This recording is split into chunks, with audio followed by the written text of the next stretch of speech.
सोलापूरचे जिल्हाधिकारी आणि माझा एक फोन कॉल सध्या महाराष्ट्रात व्हायरल होतो। मी काय जिल्हाधिकाऱ्यांना कुठल्या 2 नंबर धंद्याला संरक्षण देण्यासाठी फोन केलाय का?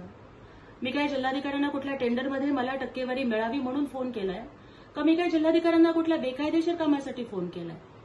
जर पाकडीमध्ये गेल्यानंतर तिथल्या शेतकऱ्यांनी, पूरबाधितांनी जर आम्हाला सांगितलं की जेवण सुद्धा वेळेवर पोहोचत नाही, तर मग त्या शेतकऱ्यांचा, पूरग्रस्तांचा आक्रोश प्रशासनापर्यंत पोहोचवणं हा माझा गुन्हा आहे का?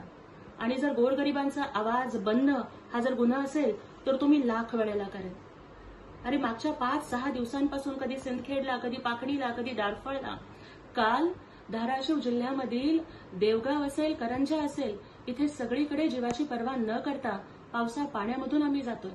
त्याही व्हिडिओमधली माझी परिस्थिती बघा, मी पूर्ण पावसात भिजली आहे। जर लोक आम्हाला सांगतायत की प्रशासन येत नाही आणि मदत करत नाही, आणि म्हणून जर आम्ही तिथल्या तलाट्यांना फोन केला, ग्रामसेवकांना फोन केला, तहसीलदारांना केला आणि जर समाधानकारक उत्तर मिळत नसेल तर जिल्हा प्रशासनाचे प्रमुख म्हणून मी जिल्हाधिकारी महोदयांना फोन केला। मग त्यावेळेस तुम्ही बघा, मी जिल्हाधिकाऱ्यांना कोणतीही एकेरी भाषा वापरली आहे का?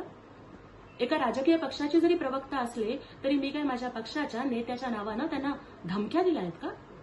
मी जिल्हाधिकाऱ्यांना कुठली शिवीगाळ केली आहे का? साहेब, लोकांना जेवण मिळत नाहीये, मदत वाढवा म्हणून मी विनंती करणं ही माझी चूक आहे का?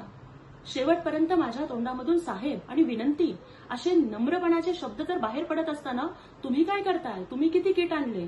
मग तुम्ही तुमच्या पक्षाकडून मदत करा का? असं जिल्हाधिकारी म्हणत असताना मग राजकारण मी करते का दुसरं कोण करतंय याचं उत्तर महाराष्ट्राच्या जनतेनं शोधावं। हा फोन आमचा झाल्यानंतर पुन्हा जिल्हाधिकाऱ्यांनी मला नंतर फोन केला। प्रशासनाकडून कोणती मदत दिली जाते याचीही त्यांनी आम्हाला माहिती दिली। ती माहिती आम्ही तिथल्या ग्रामस्थांना दिली, ग्रामस्थांना समजावून सांगण्याचं काम केलं। एकनाथजी शिंदे साहेबांच्या माध्यमातून महाराष्ट्रातल्या गावागावामध्ये, खेड्यापाड्यामध्ये आम्ही मदत पोहोचवतो।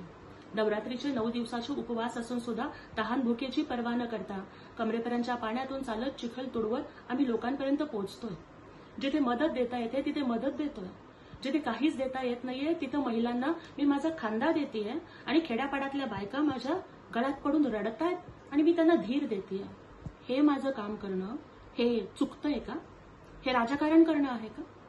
अशा आपत्तीच्या वेळेमध्ये, नैसर्गिक आपत्तीच्या वेळेमध्ये जर मदत तुटपुंजी पडत असेल तर साहेब आम्ही सुद्धा किट वाढवतो, तुम्ही सुद्धा किट वाढवा, हे बोलणं हा माझा गुन्हा आहे का?